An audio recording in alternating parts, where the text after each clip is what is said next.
오늘 첫 번째 국정감사 날에 민주당 의원들을 향해서 이재명 변호사들이 왜 이렇게 많냐 이런 발언은 적절하지 않다는 것을 위원장으로서는 지적할 수밖에 없습니다.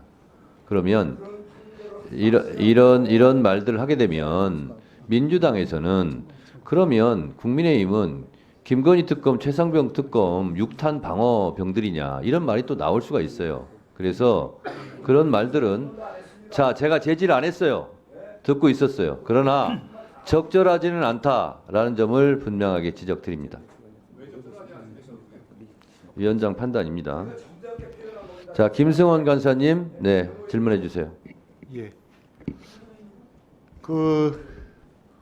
오늘은 아무튼 우리 법사위 법원 첫 번째 국감이고 다 법원의 가장 큰 기능인 인권 보호를 위해서 국회와 법원이 지혜를 이렇게 모으는 자리인데 사실은 진짜 국민의힘 의원들께서 동료 민주당 의원들을 향해서 이재명이 변호사 아니냐 이런 지적에 대해서는 저도 상당한 불쾌감을 느꼈고요. 이런 법사위 이 자리 자체를 그 뜻을 망각하고 훼손하는 것이라고 생각이 됩니다. 아무튼 우리 민주당 의원님들 지적하시는 거는 정말 기존의 법원의 관행이라든가 또 인권 보호 측면에서 지적을 하는 것이지 그 외에 더 어떤 특권을 달라고 하는 것은 아니지 않겠습니까? 이 점에 대해서는 국민의힘 의원들께서도 다시 한번 삼가하실 것을 다시 한번 촉구드립니다. 아무튼 오늘 여기 오셨을 텐데 처음 오신 분들은 저 뒤에 보시면 거기 이렇게 한자와 한글이 있는데 이게 정약용 선생께서 200년 전에 흠음신서라고 해서 국가수사형벌권을 어떻게 해야 되는지에 대한 서문에 이제 기록하신 겁니다.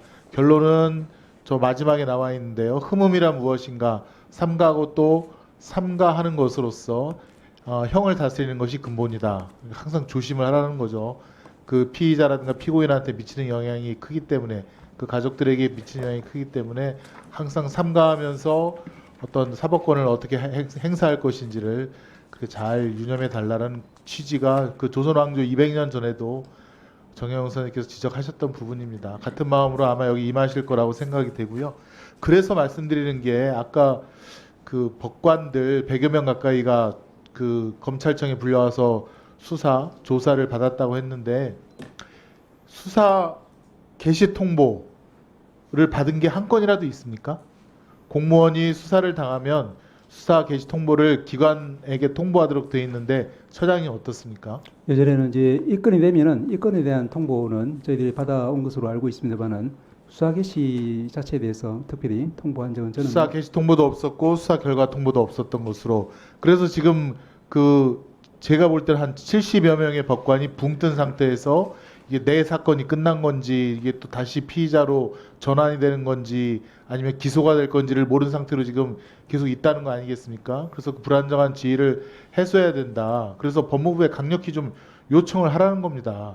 그 요청하시는 김에 공소장 일본주의 지켜라라고 또 강력하게 요청을 하십시오.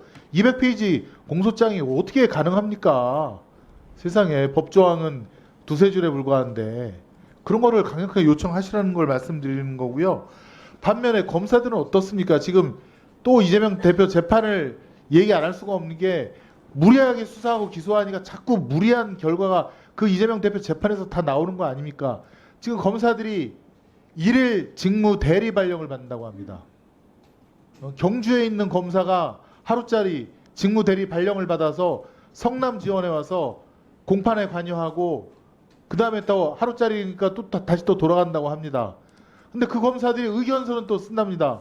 증인신문상 장인애들이 작성한다고 합니다. 그럼 뭐예요? 경주지청에 있으면서 성남 지원 재판 업무를 하고 있다는 거 아니겠습니까? 이거 분명히 저는 불법이라고 생각합니다.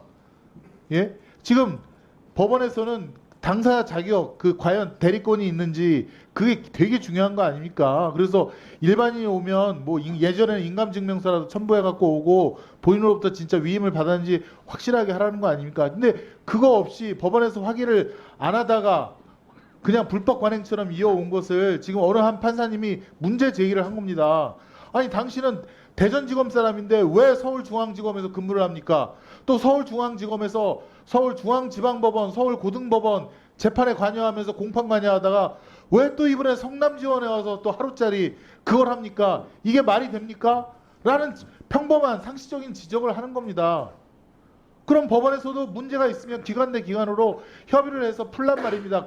정 오고 싶으면 성남지청으로 발령을 받아서 거기서 계속 근무하면 되는 거 아닙니까? PPT 한번 보여주시죠. 그 검사들 보십시오. 지금 서울중앙지검에 있다가 대구지검 간 사람, 대구 검찰연구 간 사람 계속 서울중앙지법, 서울고등법원 재판 관여하고 있고요. 밑에 영월지청장, 성남지청 형사 1부장으로 갔는데 2023년 2월 이후 14번이나 서울중앙법원 재판에 와서 하루짜리 그 직무 대리 발령을 하고 있는 겁니다. 이게 말이 되냐고요. 이거를 법원이 끊어줘야 되는 거 아닙니까? 왜 그걸 못합니까? 바보같이 왜 그걸 딸려합니까?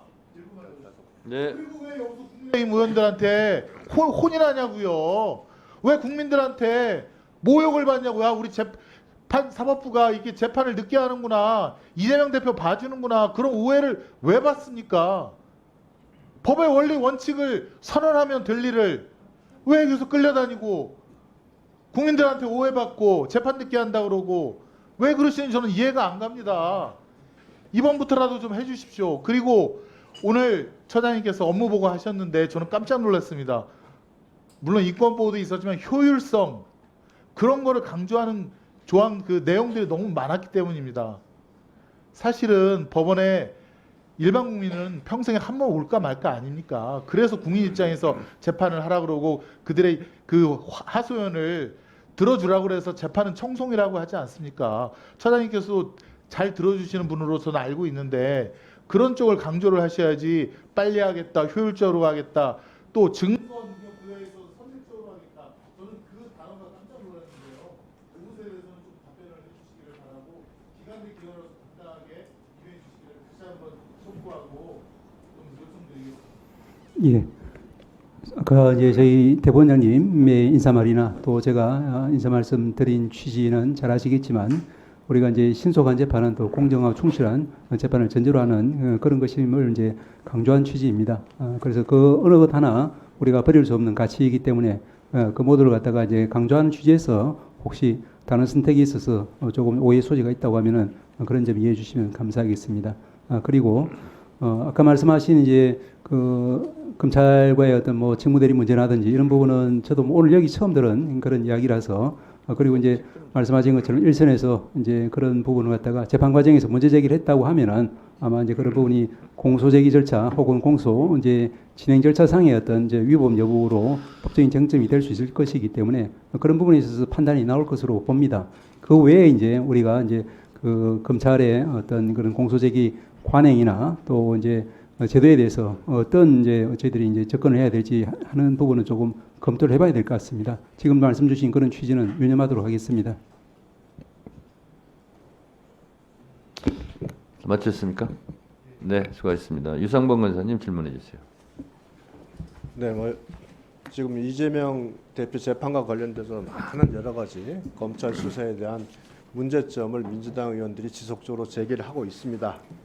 뭐 그 와중에 또 우리 행정처장님께서 답변을 좀 다소 잘못하신 듯한 그 부분이 하나 있죠. 정청래 위원장님 질문에 그 권오수 등 그 재판 판결문에 김건희 여사 계좌가 주가 조작에 사용된 것이 쭉 설시가 됐는데 이것에 이 판결문에 따르면 김건희 여사도 주가 조작범이 아니냐라는 질문에 아마 제 기억에는 처장님께서 주가 조작범이 맞다라는 답변을 한번 하셨다가 이제 그걸 계속 번복하시고 좀 정리하려는데 답변을 잘 못하셨어요. 그 부분 한번 답변을 해주셔야 될 것 같은데 예, 그렇지 않으면은 이게 자칫 언론에 오해의 소지가 있는 그 말이 나갈 겁니다. 예, 제가 마지막에 좀 정정한 것으로 저는 기억합니다만은 그 판결을 전체적으로 이제 봐야지 정확한 의미를 알 수 있고 또한 기소되지 않은 그런 부분에 대해서는 그 사건이 정식으로 기소되었을 때 그 죄의 성립 여부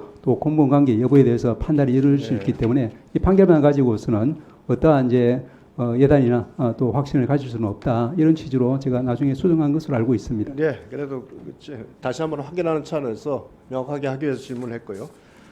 네, 존경하는 서영교 의원님께서 검찰이 7분짜리 짜집기한 녹취록을 법원에 제출했다 그러는데 법원도 이거 그런 증거로 쓸 수가 없죠. 그렇습니다. 네. 그래서 제가 알기로도 언론에서 나왔습니다만 녹취록 전부를 법정에서 틀고 그 내용을 확인했다는 것이 언론에도 확인이 됐고 그 자료가 다 CD로 제출된 걸로 알고 있습니다. 그래서 증거로 채택된 걸로 알고 있고요. 또 이성윤 의원께서 손녀 아이패드를 압수했다고 자꾸 말씀을 하시는데 이 부분에 대해서는 지금 전주지검에서 분명히 손녀 아이패드를 압수하지 않았다고 분명히 입장을 밝힌 것으로 알고 있습니다. 근데 객관적으로 확인이 된 내용들을 계속 주장하시는 것이 과연 적절한가 이 부분에 대해서는 저 의문이 제기되고 있고요. 직무대행에 대해서 이제 지정에 대해서 문제점을 우리 김승원 의원님께서 지적을 하셨습니다. 근데 검찰에서 2년 또는 3년 내에 인사 이동을 하다 보니까 지금 이와 같이 장기간 재판이 진행되는 사안에 있어서는 그 검사들을 계속 현 보직에 계속 유임시켜 줄 수가 없습니다.